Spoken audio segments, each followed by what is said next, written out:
ഫവാസ്, തമിഴ്നാട് നിയമസഭാ തെരഞ്ഞെടുപ്പിൽ ഒരു പാർട്ടിക്കും വ്യക്തമായിട്ടൊരു ഭൂരിപക്ഷം ലഭിക്കാത്തൊരു സാഹചര്യത്തിൽ ടി വിക്ക് തന്നെയായിരിക്കും ഏറ്റവും കൂടുതലായിട്ട് ടി വിക്ക് ഒരു സർക്കാർ രൂപീകരിക്കണം എന്ന് വെച്ചാൽ ഒരുപാട് കടമ്പകൾ ഇപ്പോൾ കടക്കേണ്ട അവസ്ഥയിലേക്ക് വന്നിരിക്കുകയാണ്. അതിനിടയിൽ DMK ഇന്ത്യ മുന്നണി വിട്ടു എന്നുള്ള വാർത്തകളും പുറത്തു വരുന്നുണ്ട്. എന്താണ് ഈ ഒരു സ്ഥിതിവിശേഷം? എന്താണ് ശരിക്കും അവിടെ നടന്നുകൊണ്ടിരിക്കുന്നത്? ഒന്ന്, തമിഴ്നാട് കാലാകാലങ്ങളിൽ നിന്ന് ദ്രാവിഡ രാഷ്ട്രീയമാണ്. ഇപ്രാവശ്യം മാത്രമാണ് പ്രത്യേകിച്ച് ഒരു ഐഡിയോളജി ഇല്ലാത്ത ഒരു ഫാൻ ബേസ്ഡ് ആയിട്ട് വിജയ് എന്ന് പറഞ്ഞ ഒരാൾ മുമ്പോട്ട് വരുന്നത്. അതും സിംഗിൾ മെജോറിറ്റി ഇല്ല, പക്ഷെ 108 സീറ്റുകളാണ് വിജയ് വരുന്നത്. ഒറ്റയ്ക്ക് എന്തായാലും ഭരിക്കാൻ പറ്റാത്തൊരവസ്ഥയാണ്. അപ്പുറത്ത് നോക്കുകയാണെങ്കിൽ AIDMK ഉണ്ട്, പിന്നെ DMK ഉണ്ട്. DMKയുടെ മുന്നണിയിൽ കോൺഗ്രസ് ഉണ്ട്, CPM ഉണ്ട്, CPI ഉണ്ട്, ലീഗ് ഉണ്ട്, അങ്ങനെ വലിയ ഒരുപാട് കക്ഷികളുണ്ട്. അപ്പം ഒറ്റയ്ക്ക് എന്തായാലും വിജയ്ക്ക് നടക്കില്ല. അപ്പോൾ ആ സ്വാഭാവികമായിട്ടും വിജയ്ക്ക് ആരുടെയെങ്കിലും പിന്തുണ വേണം. അപ്പം AIDMKൻ്റെ ആൾക്കാരെ സ്വാധീനിക്കാൻ നോക്കി അവരുടെ നല്ലൊരു മെജോറിറ്റി ഇങ്ങോട്ട് വരുന്ന കണ്ടപ്പം AIDMK സ്വാഭാവികമായിട്ടാണ് റിസോർട്ട് രാഷ്ട്രീയം ഉപയോഗിച്ചു. അവരുടെ ആൾക്കാരെ മൊത്തം റിസോർട്ടിലാക്കി അവിടെ എല്ലാവരും ഫോൺ വാങ്ങി വെച്ച് ഇത്തരത്തിൽ അവിടെ മൊത്തം ഒരു ഐസൊലേറ്റഡ് ആയ ഒരു ഭാഗം ഒരു ഭാഗത്ത് AIDMKയുടെ ഭാഗത്ത് നടക്കുന്നു, മറുവശത്ത് DMKയിൽ നോക്കുകയാണെന്നുണ്ടെങ്കിൽ അവർ കാലാകാലങ്ങളായിട്ട് ഏകദേശം 30 വർഷത്തോളമായിട്ട് വളരെ ശക്തമായിട്ടുള്ള ഒരു ബോണ്ടിങ് ഉള്ള പാർട്ടിയാണ് കോൺഗ്രസുമായിട്ട്. ഇപ്പം UPA സർക്കാരിൻ്റെ കാലത്തായാലും അതിനുശേഷം ഇപ്പോൾ ഇന്ത്യ മുന്നണി വന്നാലും അവർക്ക് കേന്ദ്രമന്ത്രി സ്ഥാനം വരെ കൊടുക്കാറുണ്ട് DMK ആയിട്ട്. അങ്ങനെ വരുമ്പം അത്രയും നല്ലൊരു കംഫേർട്ടായിട്ടുള്ള ഒരു മുന്നണിയായിരുന്നു അത്. അതിൽ നിന്നും കോൺഗ്രസ് മാറി കോൺഗ്രസ് നേരെ TVK പിന്തുണ കൊടുക്കുന്നു. അപ്പം ഇത് സ്റ്റാലിൻ ഒരിക്കലും പ്രതീക്ഷിച്ചൊരു സംഭവമായിരുന്നില്ലത്. അപ്പോൾ ദേശീയ തലത്തിൽ തന്നെ അത് വലിയ പൊട്ടിത്തെറിയിലോട്ട് പോകുന്നു. ഇപ്പോൾ നമുക്ക് നോക്കിയാൽ കാണാം, മമതാ ബാനർജി വെസ്റ്റ് ബംഗാളിൽ തോറ്റു. അത് മാത്രമല്ല, വെസ്റ്റ് ബംഗാളിൽ രാഹുൽ ഗാന്ധി വളരെ എന്താ പറയുക, ഇന്ത്യ മുന്നണി തകർക്കുന്ന തരത്തിൽ പല വാക്കുകളും പറഞ്ഞായിരുന്നു. അപ്പോൾ അതിലൊന്നായിരുന്നു മമതാ ബാനർജിയാണ് BJPക്ക് വളം വെച്ച് കൊടുക്കുന്നത് വളരാൻ വേണ്ടിയിട്ട് എന്നുള്ള കാര്യങ്ങൾ. അപ്പോൾ ഇത്തരത്തിൽ പല പ്രശ്നങ്ങളും ഇപ്പം ബീഹാറിലാണെങ്കിൽ ശരി, RJD പലപ്പോഴും കോൺഗ്രസ്സായിട്ട് ഉടക്കിയ പ്രശ്നമുണ്ടായിരുന്നു. നേരെ SP-യിലായാലും ശരി, UPയിലോട്ട് പോകുമ്പോൾ ഇത്തരത്തിൽ വളരെ മോശമായ സിറ്റുവേഷനിലോട്ടാണ് കടന്നു പോകുന്നത്. അതിനിടയിലാണ് ഇപ്പം കനിമൊഴി പാർലമെൻറ്റ് സ്പീക്കർക്ക് കത്ത് കൊടുത്തത്, ഇന്ത്യ മുന്നണിയിൽ ഞങ്ങൾ ഔദ്യോഗികമായിട്ട് മാറി നിന്നു രാഷ്ട്രീയ പ്രശ്നങ്ങൾ കൊണ്ട്, അതുകൊണ്ട് ഇനി ഞങ്ങൾ സീറ്റ് സെപ്പറേറ്റ് ആക്കി തരുന്നുണ്ട് ഒഫീഷ്യലി അവർ സ്പീക്കർക്ക് കത്ത് കൊടുത്തു കഴിഞ്ഞു. അപ്പോൾ ആ ഒരു സാഹചര്യത്തിൽ എന്തായാലും ഇവിടെ TVK ഇപ്പം 108 സീറ്റുകളുമായിട്ട് വരുമ്പോൾ കോൺഗ്രസ് കൃത്യമായിട്ടും 5 സീറ്റുകളാണ് കോൺഗ്രസിനുള്ളത്. അതും കൂടി കൊടുക്കുന്നു. CPIയുടെയും CPIMൻ്റെയുമായിട്ട് 4 സീറ്റുകളുണ്ട്, 2 വെച്ചിട്ട്. അതും കൂടി കിട്ടുമ്പോൾ 116 പിന്നെ ഇപ്പം നിൽക്കുന്നത് VCKയുടെ മാത്രമാണ് ഒരു ഇതിൽ നിൽക്കുന്നത്. ആ 2 കൂടി കിട്ടിക്കഴിഞ്ഞാൽ ഉറപ്പായിട്ടും വിജയ്ക്ക് സർക്കാർ അങ്ങനെ തന്നെ കയറി പോവാം. പക്ഷെ അപ്പോഴും കോൺഗ്രസ് ഇങ്ങനെ മാറുമെന്ന് പറയുമ്പോഴും ലീഗ് ഉറച്ചു തന്നെ നിൽക്കുന്നുണ്ട് സ്റ്റാലിനൊപ്പം. അധികാരം ഉണ്ടെങ്കിലും ഇല്ലെങ്കിലും സ്റ്റാലിനൊപ്പം അല്ലെങ്കിൽ DMKക്കൊപ്പം എന്നുള്ളൊരു വ്യക്തമായ നിലപാട് തന്നെയാണ് മുസ്ലിം ലീഗ് അവിടെ എടുത്തിരിക്കുന്നത്. എന്തായാലും പക്ഷേ TVK ഇത്രയും ഒരു മെജോറിറ്റി സീറ്റിൽ വന്ന് നിൽക്കുമ്പോൾ, അതും ഇപ്പോൾ പറഞ്ഞതുപോലെ തന്നെ യാതൊരു ഐഡിയോളജിയും ഇല്ലാതെ ഒരു ഫാൻ ബേസിൽ മാത്രം, സ്റ്റാലിൻ്റെ വാക്കുകളിൽ പറയുകയാണെങ്കിൽ ഒരു ഇൻസ്റ്റഗ്രാം തെരഞ്ഞെടുപ്പാണ് നടന്നതെന്നാണ് സ്റ്റാലിൻ പറഞ്ഞിട്ടുള്ളത്. അപ്പോൾ അതുപോലൊരു ഫാൻ ബേസിൻ്റെ അടിസ്ഥാനത്തിൽ മാത്രം TVK പോലെ ഇതുവരെ ഒരു അടിത്തട്ടില്ലാത്തൊരു പാർട്ടി വന്നിട്ട് പെട്ടെന്ന് കിട്ടിയിരിക്കുന്നൊരു വിജയമാണ്. ഇപ്പോൾ അത് എത്ര നാൾ ഇതിലിങ്ങനെ തുടർന്ന് പോകാൻ പറ്റും? ഇതൊരു വിജയത്തിലേക്കാണോ അതോ ആദ്യത്തെ ഒരു ആളിക്കത്തൽ കഴിഞ്ഞിട്ട് ഒറ്റയടിക്ക് അങ്ങോട്ട് കത്തി തീരാനാണോ എന്നൊന്നും അറിയില്ല. ബിക്കോസ് ഇതിനൊരു പാരമ്പര്യമില്ലാത്തൊരു പാർട്ടിയാണിത്. അപ്പോൾ എന്തായാലും ലീഗ് ബുദ്ധിപരമായിട്ട് തന്നെ ആയിരിക്കാം കൃത്യമായും അടിത്തറയുള്ള ബേസ് ഓക്കെ ആയിട്ടുള്ള DMKയുടെ കൂടെ തന്നെ നിൽക്കുന്നത്. TVKയിൽ ചേർന്ന് കഴിഞ്ഞാൽ TVK ആളിൽ കത്തി തീർന്നു പോയി കഴിഞ്ഞാൽ എങ്ങോട്ട് പോകുമെന്നുള്ളൊരു ഭയം ഉള്ളതുകൊണ്ടായിരിക്കാം ബുദ്ധിപരമാണ് ലീഗ് എന്നുള്ളതേ പറയാൻ പറ്റുള്ളൂ. പക്ഷേ കോൺഗ്രസിന് ഇങ്ങനെ ഒരു മാറ്റം വന്നിരിക്കുന്നതുകൊണ്ട് തന്നെ ഇന്ത്യ മുന്നണി വിടുന്നു. ഇപ്പോൾ ഫവാസ് പറഞ്ഞതുപോലെ തന്നെ രാഹുൽ ഗാന്ധിയുടെ പല പരാമർശങ്ങളും ഇന്ത്യ മുന്നണി എന്ന് പറയുന്ന ഒരു സഖ്യത്തിന് ഏറ്റവും കൂടുതൽ താഴേക്ക് അതിൻ്റെ ഒരു എന്താ പറയുക, അതിൻ്റെ ഒരു അവസാനത്തിലേക്കുള്ള പോക്കാണോ അല്ലെങ്കിൽ ഇതിനിപ്പോൾ എന്താ സംഭവിക്കാൻ പോകുന്നതെന്നുള്ളത് നമുക്ക് പ്രെഡിക്റ്റ് ചെയ്യാൻ പറ്റാത്തൊരവസ്ഥയിലേക്ക് പോവുകയാണ്. എന്തായാലും TVK സ്വന്തമായിട്ട് ഒരു എന്തായാലും ജനവിധി മാനിച്ചേ പറ്റുള്ളൂ. ഇത്രയും വലിയൊരു ഭൂരിപക്ഷത്തോടുകൂടി അല്ലെങ്കിൽ TVK പോലൊരു ഇത് ഇത്രയും 107 സീറ്റുകൾ സ്വന്തമാക്കുക എന്ന് പറയുന്നത് ജനങ്ങളുടെ വിധി മാനിച്ചുകൊണ്ട് വിജയം മാറ്റി നിർത്തുന്നതിൽ, അല്ലെങ്കിൽ ഗവർണർ ഇന്നലെ അത് ആ ഒരു വിഷയത്തെ മാറ്റി തള്ളിക്കളഞ്ഞതിനോട് യോജിപ്പില്ല. എന്ന് വെച്ചാൽ അവർക്കും അവസരം കൊടുക്കേണ്ടതാണ്. ഈ ഒരു ജനവിധിയെ നമ്മൾ മാനിക്കേണ്ടതാണ്.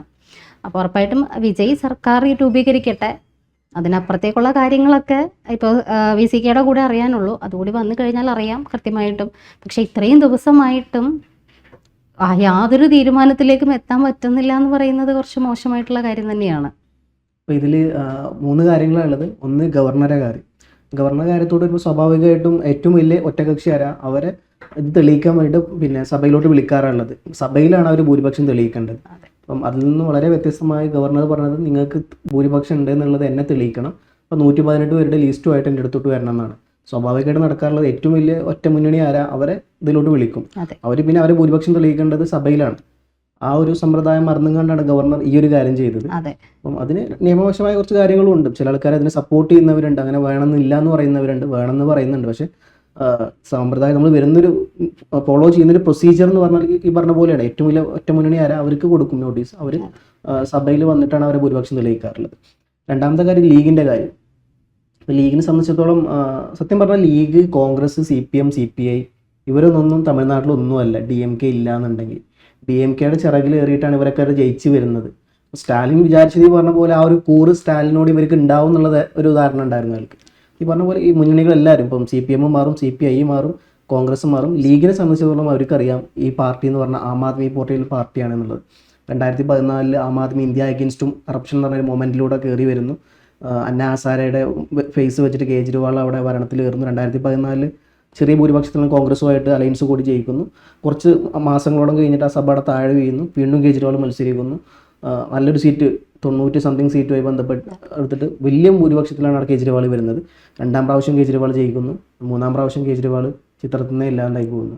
അപ്പോൾ പ്രത്യേകിച്ച് ഒരു ഐഡിയോളജി ഇല്ല അവിടെ. അവർ എന്ത് സപ്പോർട്ട് ചെയ്യുന്നു എന്നുള്ളതൊന്നും പറയുമ്പോൾ അവർ അംബേദ്കറിൻ്റെ ഫോട്ടോ അവരുടെ ബാക്ക്ഗ്രൗണ്ടിൽ വെക്കാറുണ്ട്. ഇങ്ങനെയൊക്കെ ഉണ്ടെന്നുണ്ടെങ്കിൽ പോലും അവരുടെ ഒരു കറപ്ഷൻ എഗെയിൻസ്റ്റ് ആയിട്ട് വന്നൊരു പാർട്ടി മാത്രമാണ്. അപ്പം നമ്മൾ BJPയിലോട്ട് നോക്കുമ്പോൾ അവർക്കൊരു ഐഡിയോളജി ഉണ്ട്, കോൺഗ്രസിനൊരു ഐഡിയോളജി ഉണ്ട്, CPMന് ഒരു ഐഡിയോളജി ഉണ്ട്, CPIക്ക് ഉണ്ട്, DMKക്ക് ഉണ്ട്, AIDMKക്ക് ഉണ്ട്.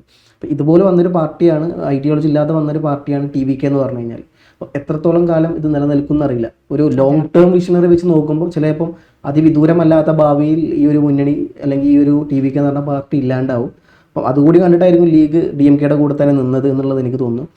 മൂന്നാമത്തെ കാര്യം, ദേശീയ തലത്തിലോട്ട് നോക്കുമ്പം ഇതെന്താവും എന്നുള്ളൊരു സാധനം. ഇന്ത്യ മുന്നണി നമ്മൾ നോക്കുകയാണെന്നുണ്ടെങ്കിൽ ഇന്ത്യ മുന്നണിയിൽ ഏറ്റവും കൂടുതൽ സീറ്റുള്ളത് കോൺഗ്രസിനാണ്, 99 സീറ്റ്. അത് കഴിഞ്ഞാൽ SPക്കാണ് ഏകദേശം 30 സംതിങ് സീറ്റുള്ളത്. സമാജ്വാദി പാർട്ടിക്കാണ്, അഖിലേഷ് യാദവിൻ്റെ. അത് കഴിഞ്ഞാൽ ഏറ്റവും കൂടുതൽ സീറ്റുള്ളത് മമതാ ബാനർജിക്കാണ്. അത് കഴിഞ്ഞാൽ ഏറ്റവും കൂടുതൽ സീറ്റുള്ളത് DMKക്കാണ്. അപ്പോൾ ഞാൻ ഈ പറഞ്ഞത് പ്രധാനപ്പെട്ട 4 പാർട്ടികൾ മാത്രമാണ്. ഇവരെ നോക്കുകയാണെന്നുണ്ടെങ്കിൽ കോൺഗ്രസുമായിട്ടുള്ള ബന്ധം ഇവരൊക്കെ ഏറെക്കുറെ വിച്ഛേദിച്ച അവസ്ഥയിലാണ്.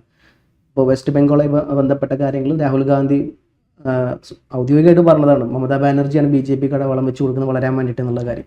മമതാ ബാനർജി ഇപ്പോൾ നമുക്കറിയാം അവിടെ ഇന്ത്യ മുന്നണി ഇല്ല. വെസ്റ്റ് ബംഗാളിൽ മത്സരിക്കുമ്പോൾ ഒറ്റക്കൊറ്റക്കാണ് അവിടെ മത്സരിക്കുന്നത്. കോൺഗ്രസ് ചിത്രത്തിൽ പോലും ഇല്ല അവിടെ. അപ്പം ഇത്തരത്തിലാണ് അവിടെ. അപ്പോൾ സ്വാഭാവികമായിട്ടും മമതാ ബാനർജി അതിനെതിരാണ് രാഹുൽ ഗാന്ധിക്കായിട്ടുള്ളത്. അപ്പം രാഹുൽ ഗാന്ധി കോൺഗ്രസുമായിട്ട് മമതാ ബാനർജി നിൽക്കില്ല ഒന്നവിടെ. രണ്ടാമത്തെ കാര്യം, നമ്മൾ തമിഴ്നാട്ടിലോട്ട് വരുമ്പോൾ മൂന്നാമത്തെ ഏറ്റവും വലിയ മുന്നണിയുണ്ട് ഇന്ത്യ മുന്നണിയിൽ. സ്റ്റാലിൻ ഒഫീഷ്യലി പറഞ്ഞു ഇനി ഞങ്ങൾ ഇന്ത്യ മുന്നണിയുടെ ഭാഗമല്ല എന്നുള്ളത്. അവരും സെപ്പറേറ്റ് പോയി കഴിഞ്ഞു. പിന്നെ നമ്മൾ നോക്കിക്കഴിഞ്ഞാൽ കേജ്രിവാൾ ആദ്യം ഇന്ത്യ മുന്നണി വിട്ടത് കേജ്രിവാളാണ്. അപ്പോൾ കേജ്രിവാൾ ഒരു ഭാഗത്തുണ്ടാവും. ഈ പറഞ്ഞ പോലെ ഡൽഹിയിലും ഹരിയാനയുടെ പല ഭാഗത്തും പഞ്ചാബ് ഭരിക്കുന്നതും ഈ പറഞ്ഞ പോലെ കേജ്രിവാളിൻ്റെ പാർട്ടിയാണ്. അപ്പം ഈ പറഞ്ഞ പോലെ അവർക്ക് അത്യാവശ്യം ഹോൾഡ് ഉണ്ട്. അപ്പോൾ ഇവർ 3 പേരും വന്നു കഴിഞ്ഞു. പിന്നെ ഉള്ളതാണ് SP, സമാജ്വാദി പാർട്ടി എന്ന് പറഞ്ഞു കഴിഞ്ഞാൽ ഇന്ത്യ മുന്നണിയിൽ ഏറ്റവും വലിയ 2ാമത്തെ മുന്നണിയാണ്. അവരും ഈ പറഞ്ഞ പോലെ രാഹുൽ ഗാന്ധിയോട് അത്ര യോജിക്കുന്ന കാര്യത്തിലല്ല. അപ്പം മമതാ ബാനർജിക്ക് വേണ്ടിയിട്ട് ക്യാമ്പയിനിങ്ങിലടക്കം പോയ ആൾക്കാരാണ് ഈ SP ഒക്കെ. അപ്പോൾ സ്വാഭാവികമായിട്ടും അവരിപ്പോൾ ഈ പറഞ്ഞ പോലെ ഇന്ത്യ മുന്നണി വിടുന്നതാണ് എന്ന് പറഞ്ഞത്. അവരും ഇങ്ങോട്ട് പോരും. പിന്നെ ഉള്ളതാണ് RJD ഇന്ത്യ മുന്നണിയിൽ. RJD ഇപ്പം കഴിഞ്ഞ ബീഹാർ ഇലക്ഷനിൽ തോറ്റു, അതിദയനീയമായിട്ട് തോറ്റു. അവർ ഈ പറഞ്ഞ പോലെ രാഹുൽ ഗാന്ധി ഒരുപാട് സീറ്റിൽ മത്സരിക്കണം എന്ന് പറഞ്ഞാൽ 70 സംതിങ് സീറ്റിൽ മത്സരിച്ചു, അതൊക്കെ തോൽക്കും ചെയ്തു. അപ്പം ഈ പറഞ്ഞ പോലെ അവിടെ RJD ആണ് നിന്നിരുന്നതെന്നുണ്ടെങ്കിൽ ചിലപ്പോൾ അവർ ജയിക്കുമായിരുന്നു. ഈ പറഞ്ഞ പോലെ അവരും അസ്വസ്ഥരാണ്. എല്ലാം കൊണ്ടും ഇന്ത്യ മുന്നണി ഇപ്പോൾ ഒരു പിളർപ്പിലോട്ട് പോയിക്കൊണ്ടിരിക്കുകയാണ്. എനിക്ക് തോന്നുന്നത് കുറച്ചുകൂടി കഴിഞ്ഞാൽ ചിലപ്പോൾ ഒരു 3ാം മുന്നണി അവിടെ വരാൻ ചാൻസ് ഉണ്ട്, കോൺഗ്രസിനെ ഒഴിവാക്കിയിട്ടുള്ള ഒരു മുന്നണി. അപ്പോൾ അതിൽ ഈ പറഞ്ഞ പോലെ എല്ലാ പാർട്ടികളും ഉണ്ടാവും തോന്നും. പക്ഷേ ഈ പറഞ്ഞ പോലെ ഇവർ പ്രധാനപ്പെട്ട എല്ലാ പാർട്ടികളും ഉണ്ട്. അപ്പുറത്ത് കോൺഗ്രസ് ഒറ്റക്ക് എന്നുള്ള രീതിയിൽ ദേശീയ തലത്തിൽ BJPയെ നേരിടുന്ന പാർട്ടി എന്നുള്ള ഒരു പ്രതിച്ഛായയിൽ നിന്നും കോൺഗ്രസ് അതിവിദൂരമല്ലാത്ത ഭാവിയിൽ ഇല്ലാണ്ടാകും എന്നുള്ളതാണ് ഞാനും കാണുന്നത്. എന്തായാലും DMKക്ക് ഇപ്പോൾ സ്റ്റാലിൻ വിചാരിക്കാത്തൊരു കാര്യമാണ് കോൺഗ്രസിൻ്റെ മാറ്റം എന്ന് പറഞ്ഞാലും DMK നേതാക്കൾക്കെതിരെ കോൺഗ്രസ് കുറച്ച് നാളുകളായിട്ട് നടത്തിക്കൊണ്ടിരിക്കുന്ന ചില പരാമർശങ്ങൾ ഒരിക്കലും ഹൈക്കമാൻഡ് അതിനെ എതിർക്കുകയോ തടയുകയോ ഒന്നും ചെയ്തിട്ടില്ല എന്നുള്ളതും കുറച്ച് നാളുകളായിട്ട് നമ്മൾ വാർത്തകളിൽ സൂചിപ്പിച്ച് വരുന്ന കാര്യമാണ്. അപ്പോൾ കോൺഗ്രസിൻ്റെ പെട്ടെന്നുള്ളൊരു മാറ്റം എന്ന് പറയാൻ പറ്റുമോ എന്ന് എനിക്കറിയില്ല. എന്തായാലും ഈ പറഞ്ഞതുപോലെ ഇന്ത്യ മുന്നണി അപ്രത്യക്ഷമാകുമോ, TVKയുടെ ഇനിയുള്ള അവസ്ഥ എന്താകും അപ്പോൾ നോക്കിയിരുന്ന് തന്നെ കാണാം. സഡൻ എന്ന് പറയുമ്പോൾ പെട്ടെന്നുള്ളൊരു മാറ്റമല്ല. ഇതിപ്പം നമുക്കറിയാം ഏകദേശം 30 വർഷമായിട്ട് ഈ ഒരു ബന്ധം ഉണ്ട് അവർക്കിടയിൽ. എപ്പോഴാണ് ഈ ബന്ധം മാറിയെന്ന് ചോദിച്ചു കഴിഞ്ഞാൽ ഈ വന്ന നിയമസഭ ഇലക്ഷനുമായി ബന്ധപ്പെട്ട് മാത്രമാണ്. അതാണ് ഞാൻ പറഞ്ഞത് പെട്ടെന്നുണ്ടായൊരു മാറ്റം എന്നുള്ളത്. അപ്പം നമ്മൾ നോക്കുകയാണെന്നുണ്ടെങ്കിൽ കോൺഗ്രസിന് അവിടെ MP-മാരുണ്ട്, അവർ സപ്പോർട്ട് ചെയ്യുന്നുണ്ട്. പക്ഷെ നേരെ മറിച്ച് നമ്മൾ നിയമസഭയിലോട്ട് നോക്കുമ്പോൾ കോൺഗ്രസിന് MLA-മാരുണ്ടെങ്കിലും അവർക്ക് മന്ത്രിസ്ഥാനം DMK കൊടുക്കാറില്ല. അതിൽ കോൺഗ്രസ് വളരെ അസ്വസ്ഥരാണ്. ഒരു മുന്നണിക്കും അവർ മൊത്തം കൈയാളുന്നത് DMK മാത്രമാണ്. MLA-മാർ കോൺഗ്രസിന് കൊടുക്കുന്നുണ്ടെങ്കിൽ പോലും ആ ഒരു പ്രശ്നം അവർക്കിടയിലുണ്ട്. അവർക്ക് മന്ത്രിസ്ഥാനം കിട്ടുന്നില്ല എന്നുള്ളൊരു സംഭവം അവർക്കിടയിലുണ്ട്. അപ്പം ഈ ഇലക്ഷന് മുമ്പേ അവർ പറഞ്ഞായിരുന്നു വിജയിയായിട്ട് ഉള്ള മുന്നണിയിൽ വേണം എന്നുള്ളത്. പിന്നെ ഈ പറഞ്ഞ പോലെ രാഹുൽ ഗാന്ധിക്ക് വിജയിയായിട്ട് നല്ല ബന്ധമുള്ളത്. രാഹുൽ ഗാന്ധിൻ്റെ ഭാരത് ജോഡോ യാത്ര തമിഴ്നാട്ടിലൂടെ വന്നപ്പം അതിന് സപ്പോർട്ട് കൊടുത്തും ആ യാത്രയിൽ പങ്കെടുത്ത ഒരാൾ കൂടിയായിരുന്നു വിജയ് എന്ന് പറഞ്ഞാൽ. വിജയ് ജയിച്ചു കഴിഞ്ഞപ്പം ആദ്യം വിജയിനെ വിളിച്ച് അനുമോദിച്ച ഒരാളാണ് രാഹുൽ ഗാന്ധി എന്ന് പറഞ്ഞാൽ. അപ്പം അറിയാം രാഹുൽ ഗാന്ധിയുടെ ടച്ച് എങ്ങോട്ടാണ് പോകുന്നത് എന്നുള്ളത്. പിന്നെ തുടക്കത്തിൽ ഈ ഒരു മുന്നണി വേണമെന്ന് പറഞ്ഞപ്പോൾ അതിനെ എതിർത്തത് KC വേണുഗോപാലാണ്. പക്ഷെ മണിക്കൂറുകൾക്കടക്കം അദ്ദേഹം മാറ്റി പറഞ്ഞു. ആ വിഷയം പൂർണ്ണമായിട്ടും പിന്നെ തമിഴ്നാട് കോൺഗ്രസിന് വിട്ടുകൊടുത്തു. അവർക്ക് എന്ത് വേണോ അങ്ങനെ ചെയ്യാമെന്നുള്ള രീതിയിൽ.